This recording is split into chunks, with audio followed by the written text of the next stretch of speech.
contact with a given object. Yes, science can prove where a man has been and what he has touched. But being able to prove these things, Scotland Yard must prove them. The onus is on them. If they overlook any accepted means of obtaining evidence, then this may react in favor of the accused.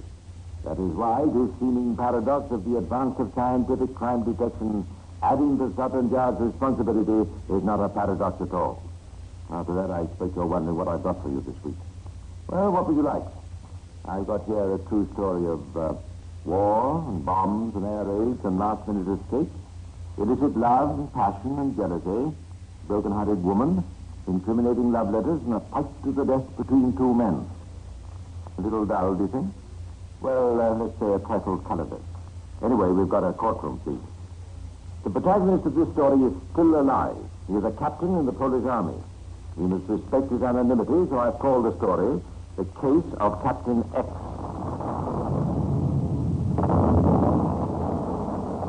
September 1939. The Germans advance in Poland. The capital, Warsaw, is bombed day and night. Hundreds of thousands of people search desperately for a way to escape the rapidly closing Nazi net around the city. A young Polish cavalry lieutenant rides furiously through the bombed streets to the house of his friend, Captain Victor X, a Polish officer, and his English wife, Sylvia.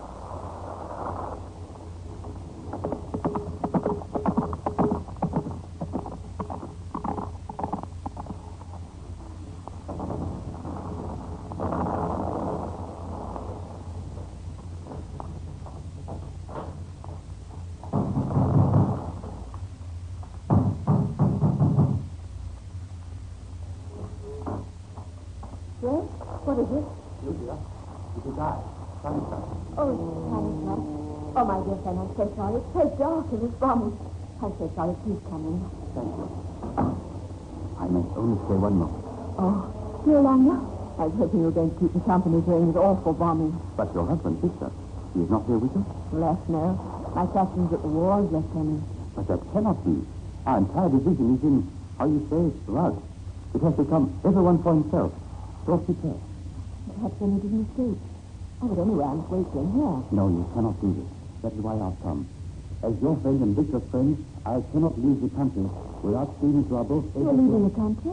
Anyone who can is doing this. There is the Polish government to be formed in England abroad. Then we shall go on with the war against the Germans. How can you get out? That is why I've come to you and Victor. Almost all the ways are now closed. But this influential friend I have, perhaps you have met Kretowski. He has airplanes flying tonight to France. There's room for 2 more. You say it's all right for you and Victor. Oh, Stanislav, it's wonderful of you. But I can't go, of course, until I hear from Victor. Sylvia, Victor, he would want you to go without him. No, no. You are not of this country. Your home is in England. Yes, but I married a Polish officer, and my place is with him. No, Stanislav, I must wait for you. When does your plane go? 2 hours and a half from now. You refuse to leave without him?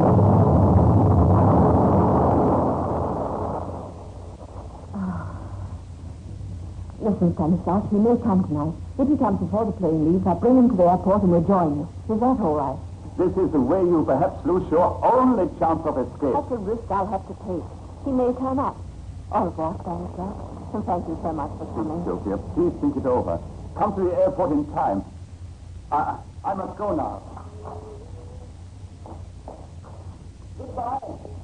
Please be sensible. If he does not come soon, come alone. If you don't come together, Stanislav, we shan't come at all.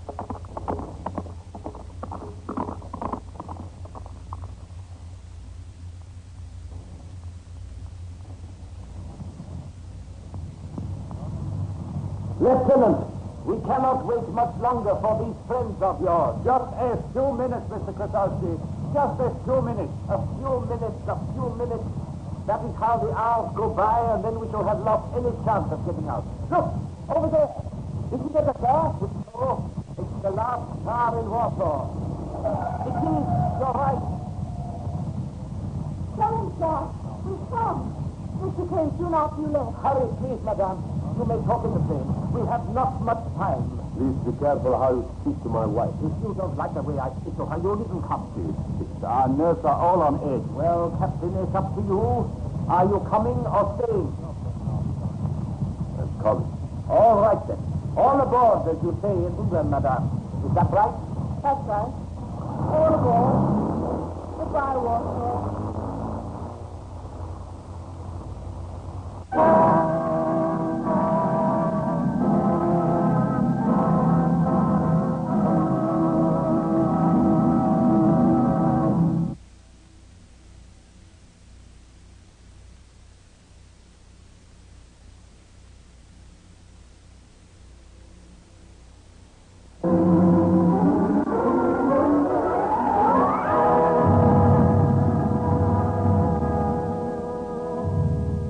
Later, the captain and the lieutenant were again fighting for their country, with the Polish contingent in France, while the captain's wife had returned to her native country, England.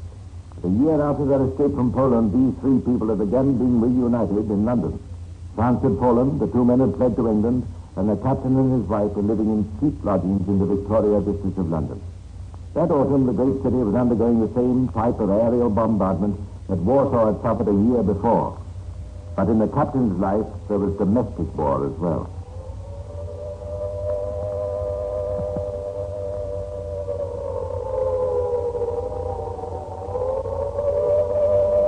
Every night they come. Every night. We can't go on forever, darling. Sorry, is shooting down more every day. Oh, dear. Now the lights have gone. That must have been awfully close. I should have joined the Polish Air Force here in England. It is a terrible thing for a man who is a fighting soldier to be not able to. No, it retaliate? Oh, I know how you feel, Victor. But you're doing valuable work where you are. Matches. Matches. Where are these matches? Well, they always are, Victor, on the mantelpiece. Oh! Here, I have some now. There. This is better. This is a good thing Mr. Carew does, to put these candles in the rooms. Yes, he's a very thoughtful man. For a landlord.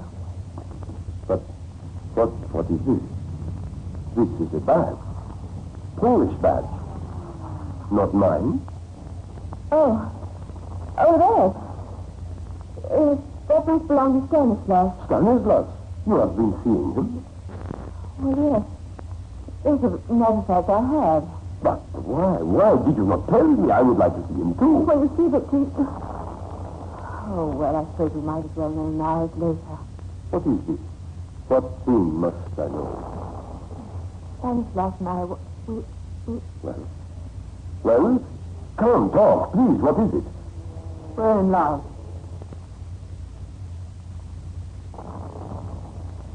You mean this? This is true? Yes, but you must try to understand. Victor. Understand this for my wife? No, I will not understand. You will stay faithful to me. You are my wife. I know, Victor, but this is You something... talk no more. You hear, Sylvia? You knew you loved me. Only me, Victor, your husband. Forget this silly Spanish, Sylvia. Yes, Victor. I must have you always with me. I must not see you go away. If this thing ever happened, if you try to leave me, I cannot stand for this. I will not want to live. I take my gun, this gun, you see? I take the gun and I shoot, like this. Only when I shoot them, it will be at my head. But I cannot go on to live without you here, Sylvia. I'm sorry, Victor. I'm sorry. Yes. That is best, yes. You forget this, Stanislaus. It was a short way, wasn't it?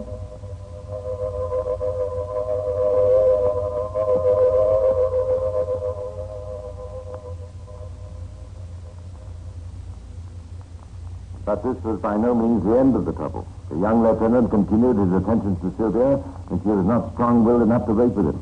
A month later, the captain discovered that the two had been seeing each other again. And there was another angry scene, and the captain again threatened suicide. Sylvia wrote in a letter to Stanislaus after the quarrel. And I really think that Victor will carry out his threat if he suspects that you and I are still seeing each other after tonight.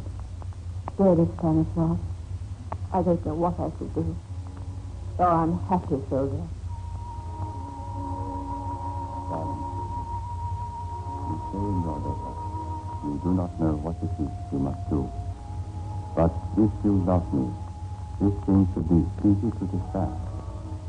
Let Victor take his gun, as he so often says he will, and finish with his life. This way, you and I could be together. Let him. But for another month, things went relatively smoothly, until the day that Victor, picking up a scrap of paper by the wastepaper basket, caught sight of the name Stanislas written on it, and found it to be part of a letter, a love letter to his wife. He immediately decided what course to take. Sylvia! Sylvia! Sylvia! You looking for your wife, Captain? Ah, Mr. Carroll, yes. Have you seen her? Well, didn't you know, Captain? She went off about an hour ago to Texas. Oh. She never tell me. I ain't tell you. I mean, she took a couple of suitcases and Texas. Oh, this. Now I understand. May I use your telephone, please? Certainly, Captain. That's the best. You know where it is. Yes, thank you.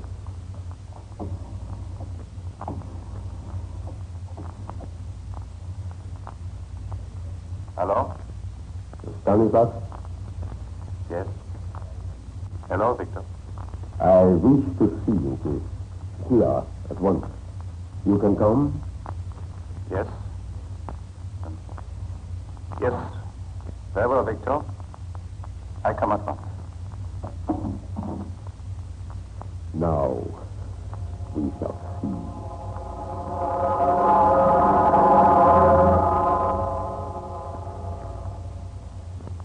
When Stanislas came round to the lodgings, Victor gave the landlord instructions that they must not on any account be disturbed, as they had a very urgent matter to discuss. The landlord, a Mr. Carew, saw them into the lounge, shut the door, and went upstairs to make the bed. It was less than 10 minutes later when he heard extremely angry voices coming from the lounge. He went down a flight of stairs so that he could hear better. These blinking foreigners always blooming well quarreling. As if it weren't enough with there's something more going on over your head, so to speak. I have a strange thing to you. Keep my own. No, Victor. No, give this to me.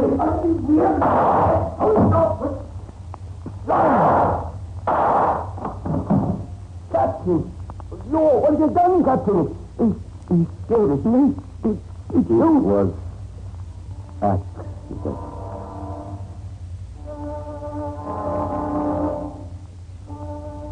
Was it an accident, or was it murder?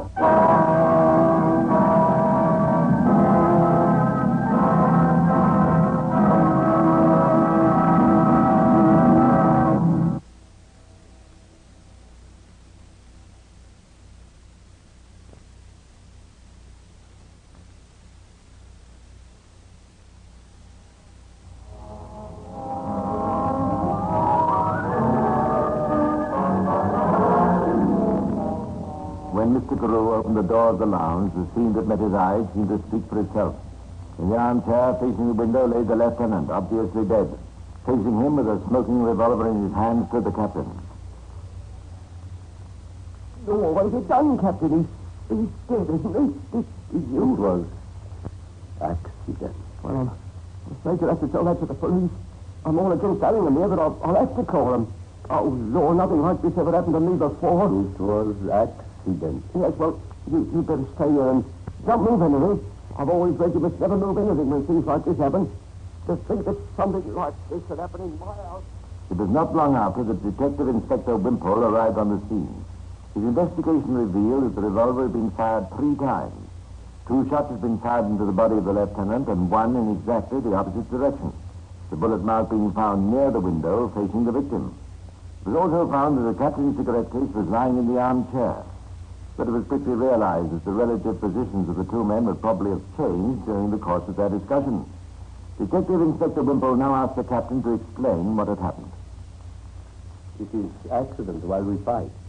I asked the lieutenant here to talk to him, for he has been seeing my wife too much.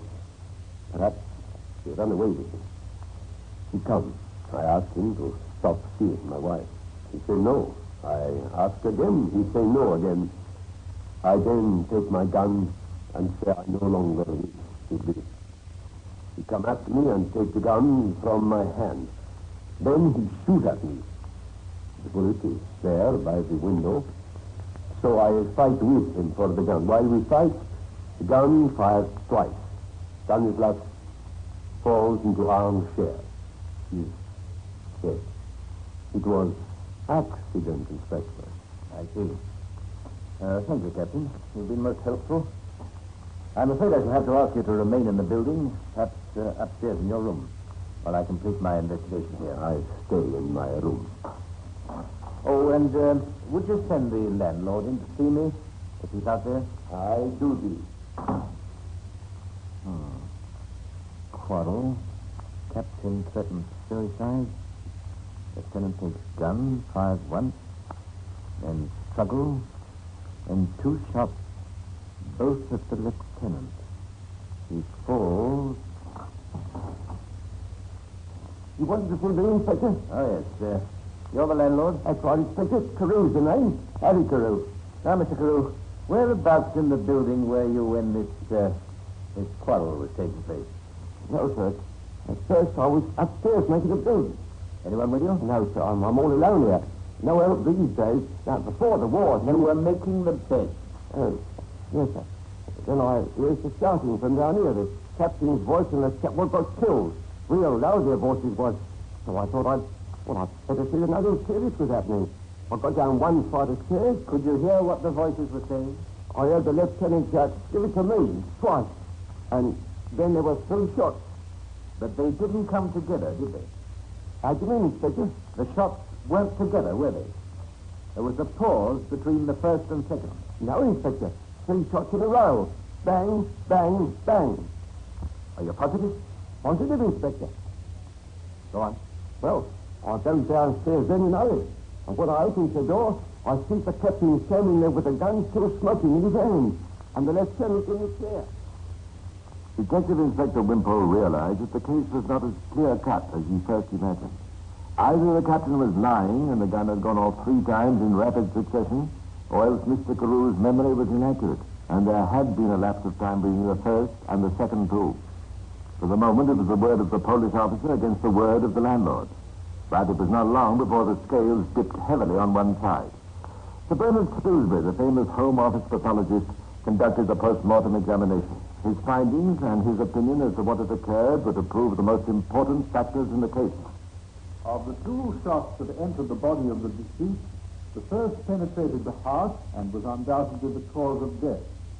The second shot caused a superficial wound on the face and then proceeded in a downward direction, causing a wound in the body. From the position in which the body was found, it would have been impossible for the second bullet to have been fired when the deceased was already sitting in the chair. But there was no trace of blood from the wound caused by this second bullet. This can only mean that the first shot into the heart completely stopped the circulation of blood and proves that the second shot was fired after the man had died. Sir Bernard's analysis shed a new light on the case. If the second wound had been inflicted after the lieutenant's death, how likely was it the shot had been fired during the struggle? Was it not far more likely that the 3 shots had indeed been fired almost simultaneously, as the landlord had said, and that the struggle was an invention by the captain? Didn't the evidence point to the conclusion that the gun never left the captain's hand? Detective Inspector Wimpole was convinced of this and executed his obvious duty. You'll have to come with me, Captain. I've here a warrant for your arrest. I must warn you that anything you say may be taken down in writing and may be used in evidence. You do this for this shooting? You think I killed him, how you say, on purpose? Yes. I'm charging you with murder.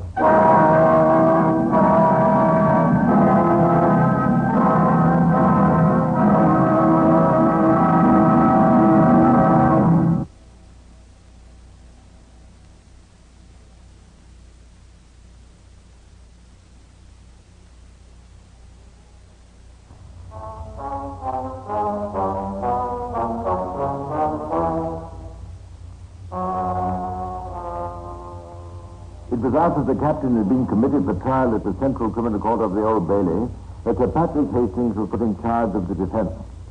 Hastings, one of the most celebrated of all defense barristers, soon made up his mind to the case. One can picture him explaining it to the captain. One thing you must realize. The crime personnel has no place in the courts of England. Perhaps abroad it would be enough for you to say, I am a Polish officer, my honor is involved, the man is dead, and you'd be acquitted. But that sort of thing won't work here. I understand, yes. What will you say, then? It seems to me that our main danger is the evidence of the landlord. He says shots were in rapid succession. Bang, bang, bang, as he put it. If he is believed, we're done for. Your story of a struggle having taken place after the lieutenant fired the first shot will only be believed if we make out that there was a pause between shot 1 and shot 2, and hardly any pause between shot 2 and shot 3. Although Salisbury is convinced the last shot was fired after death, if we make out the last 2 shots were fired almost at the same moment, his evidence will not be so damning as it appears. The judge. Who will judge my case? Mr. Justice Humphrey, one of the best. This Mr. Humphreys, he will believe. I take the gun to shoot myself. Stanislas, he take it from me and shoot. I fight with him. The gun goes off twice. And then the gun is in my hand and Stanislas is in the chair, dead. Good heavens. I've suddenly realized something. In the report of depositions before the magistrate, there's not one mention of fingerprints.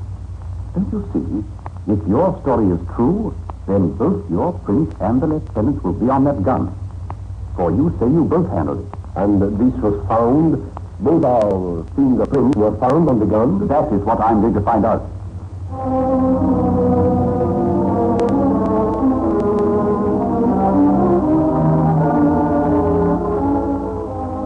It was an unusual trial that took place that summer at the Old Bailey. There's usually something sordid about a murder case, but this was an exception. Jack Tender, tall, dignified, his face impassive, his military honors bright upon his uniform, the captain was out of place in that courtroom. His whole appearance was in his favor, but the evidence wasn't. The jury was sworn to try the issues joined between our sovereign lord the king and the prisoner at the bar. The prosecuting counsel outlined the case for the Crown, and the first witness was called. It was Mr. Carew, the landlord. He repeated his tale exactly as he had told it to the police. Sir Patrick Hastings rose to court. Now, Mr. Carew, you say you came downstairs when you heard the raised voices. Yes, sir. I came down one flight. Why? Well, sir, I didn't want any trouble. You came down to hear better, isn't that it? Yes, sir. I mean... Well, never mind. You then heard 3 shots, and you say there were no pauses between them. No, sir. All 3 together. Bang, bang, bang. Now, Mr. Carew, can you be sure you were excited, were you not? You weren't used to hearing revolver shots in your house. I certainly wasn't, sir. So you may be mistaken as to how the shots followed each other.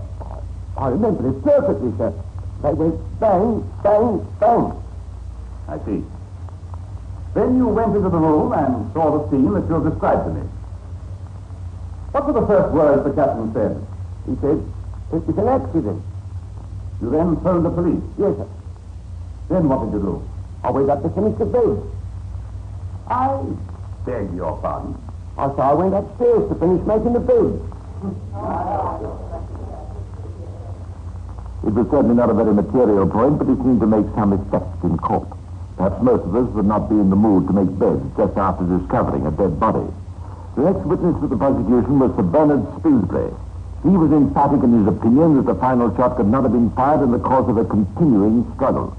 Sir Patrick Hastings had long ago learned that there was no firmer person in the witness stand than Sir Bernard. In consequence, he asked him as few questions as possible in cross-examination, trusting the jury would remember that doctors are not infallible and are often wrong. But with the next witness, he was by no means so cautious. There was a challenging glint in Sir Patrick's eye as he began the cross-examination of Detective Inspector Wimpole. Tell me, Inspector, when you arrived at the lodging house, how long had elapsed since the telephone call of Mr. Carew? 20 minutes. Had anything been moved? As far as I could see, nothing. Where was the revolver? It was on the table. The prisoner said he put it there after the landlord had come in. Am I right in saying that if the deceased had obtained possession of the weapon at any point, both men's fingerprints would be on the gun? Yes? But if the prosecution is right, and only the prisoner handled the gun, then only his fingerprints would be found upon it? I cannot say. Were the fingerprints of the deceased found upon the gun? I'm afraid I cannot say. Why not? Well, Inspector? I'm afraid that before the revolver was examined, several of us, police that is, had handled it and, no fingerprints were distinguishable. That's right. The effect on the jury was enormous. Someone had blundered. The man in the dock had been deprived of an essential part of his defense by a slip on the part of the police. The captain's story of the struggle for the gun could have almost been corroborated had the lieutenant's fingerprints been found. But as it was, the jury was not going to be shown evidence which would have greatly influenced their decision. That decision was finally known 20 minutes afterwards when the judge had sent them out to consider their verdict. Standing dignified and immovable, resembling almost a stone statue, the proud captain heard himself acquitted of the charge brought against him, and there were few indeed in that courtroom who were not pleased to see him free. I'm glad to say that he was later reconciled with his wife, and when the Polish forces landed in Europe in 1944, Victor was with them, continuing the battle forced upon his country 5 years before. Wherever he may be now, I imagine he carries with him an excellent opinion of British justice. No man on trial for his life will be deprived of evidence which might constitute him innocent.